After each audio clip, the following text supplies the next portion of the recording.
Hello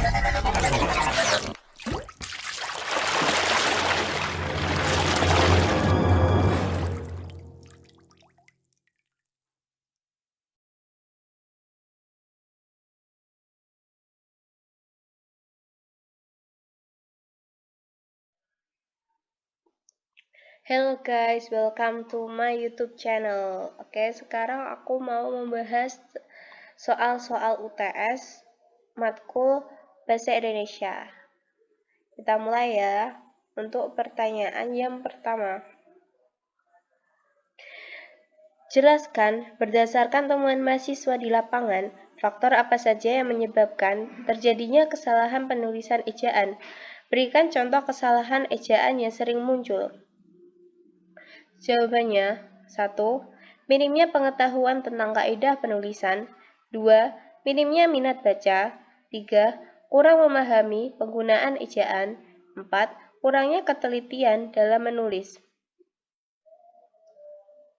Lalu, contohnya, sedap itu yang penulisannya benar ya, yang di atas, yang cetak tebal.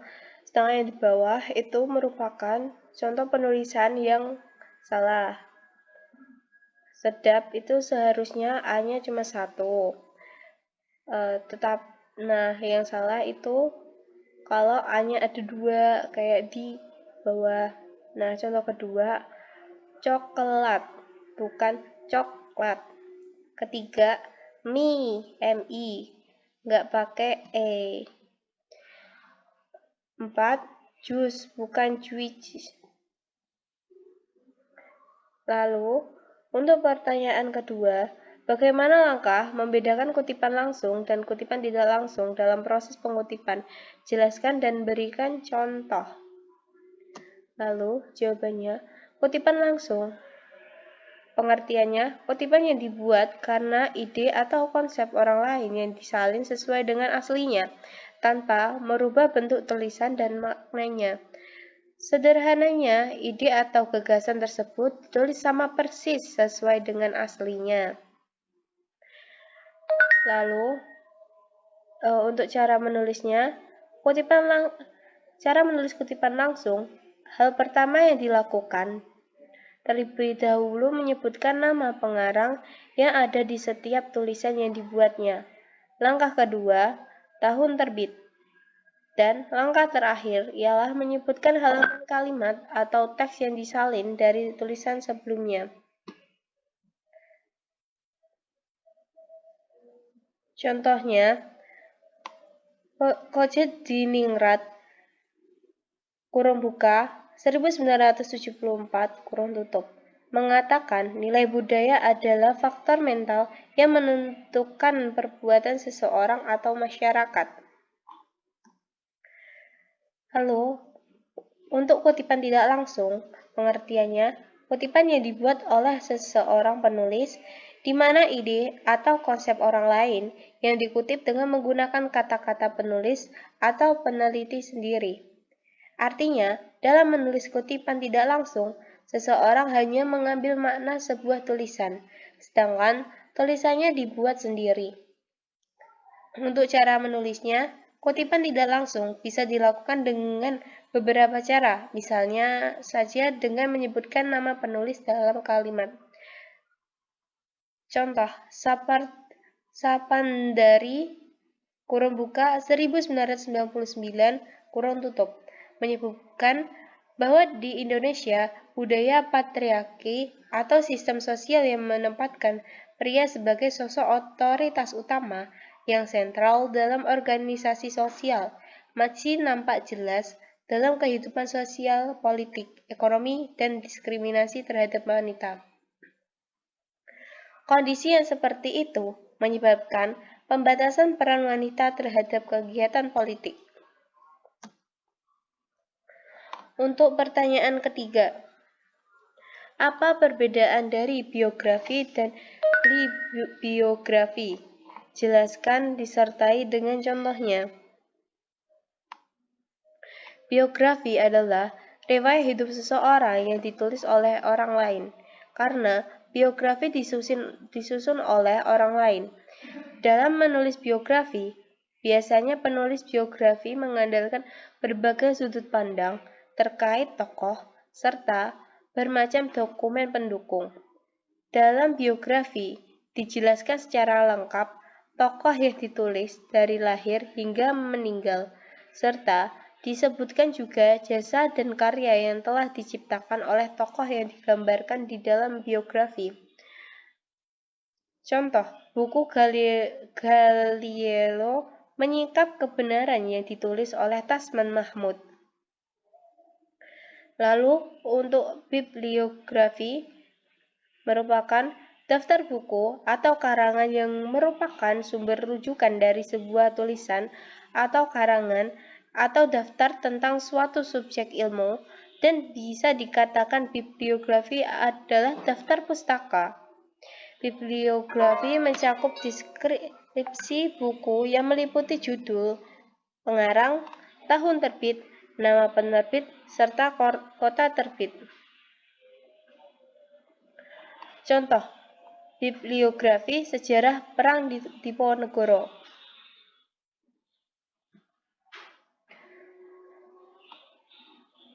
Soal keempat, apa perbedaan makna antara kata pukul dan jam?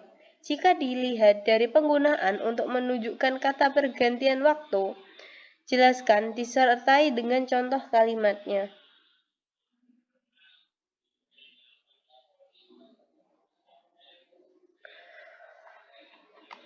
Jawabannya, jam. Jam merupakan kaidah penggunaan yang benar. Kata jam itu adalah kata benda yang menunjuk kepada suatu benda penunjuk waktu. Contohnya, dalam kalimat, dia baru saja membeli jam untuk ibunya. Lalu, untuk pukul, kata pukul digunakan untuk menyatakan waktu tertentu. Contoh dalam kalimat, kita berangkat pukul 9 waktu Indonesia Barat tepat. Jangan terlambat. Untuk pertanyaan kelima, bahasa berdasarkan hakikatnya merupakan sistem bunyi bermakna pernyataan tersebut, dan apa kaitannya antara sistem bunyi bermakna dengan penggunaan bahasa? Jawabannya, bahasa adalah sistem lambang atau simbol bunyi yang berkembang berdasarkan suatu aturan yang disepakati oleh pemakainya. Setiap lambang bahasa memiliki makna atau konsep, karena setiap lambang bunyi itu memiliki atau menyatakan suatu konsep atau makna. Maka dapat disimpulkan bahwa setiap suatu ujaran bahasa memiliki makna. Misalnya, lambang bahasa yang berbunyi kursi mengandung konsep atau makna sesuatu yang dipakai sebagai tempat duduk. Kata manusia atau human wajib disebut dalam definisi bahasa karena hanya manusia yang bisa berbahasa. Pertanyaan ke-6, mengapa sering terjadi kesalahan penulisan tanda koma? Jelaskan disertai 5 kesalahan tersebut. 1. Pemisah unsur rinci dalam kalimat pada rincian terakhir yang biasanya diikuti kata hubung sebelum tetap diberi tanda koma. Contoh benar, aku hanya membawa buku, tas, dan pensil. Contoh salah, aku hanya membawa buku, tas, dan pensil. Tidak ada koma di belakang tas. Jadi yang benar adalah ada koma di belakang tas. Kedua, pemisah antara anak kalimat yang mendahului induk kalimat. Hal ini tidak berlaku bila induk kalimat yang mendahului anak kalimat. Contoh benarnya, karena diejek oleh teman-temannya, adik tidak mau sekolah lagi. Contoh salah, adik tidak mau sekolah lagi karena diejek oleh teman-temannya. Yang ketiga, penggunaan mengikuti kata hubung Tanda koma terletak sebelum kata hubung yang terletak di tengah kalimat dan setelah kata hubung yang terletak di akhir kalimat. Contoh benar, dia sangat pandai bergaul di luar, tetapi sangat diam jika di dalam rumah. Contoh salah, dia sangat pandai bergaul di luar, tetapi sangat diam jika di dalam rumah. Jadi, tanda koma diletakkan sesudah kata luar, bukan setelah tetapi. Untuk pertanyaan ketujuh, apa perbedaan dari makna dari tanda titik dua dengan titik koma? Jelaskan disertai dua contoh penggunaan tanda tersebut yang benar. Titik koma. Dilansir dari Pedoman Umum Ejaan Bahasa Indonesia, tanda titik koma dapat dipakai sebagai pengganti kata penghubung atau konjungsi seperti karena, sedangkan, sementara itu, meskipun, dan seterusnya. Untuk memisahkan kalimat setara yang satu dari kalimat setara yang lain di dalam kalimat majmuk. Misalnya, senja sudah turun. Kandang ayam belum ditutup. Abidin menyapu halaman. Tasya menyirami bunga. Nafa menanak nasi. Titik dua. Titik dua juga banyak digunakan untuk menjelaskan perincian. Akan tetapi, secara teknis, terdapat beberapa perbedaan mendasar. Tanda titik dua tidak bisa menjadi pengganti konjungsi, tetapi dia memiliki sejumlah fungsinya sendiri. Antara lain, tanda titik dua dipakai pada akhir suatu pernyataan lengkap yang diikuti pemerincian atau penjelasan.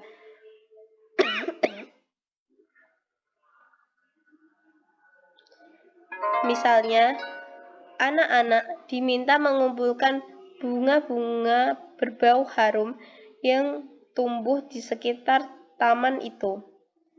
Titik dua, mawar, melati, dan kenanga.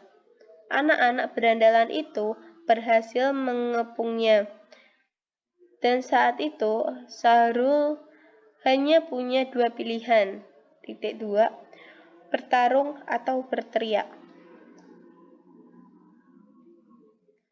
Lalu, pertanyaan selanjutnya, jelaskan mengapa sering terjadi kesalahan penulisan huruf miring. Berikan contoh kesalahan tersebut, disertai dengan pembenarannya.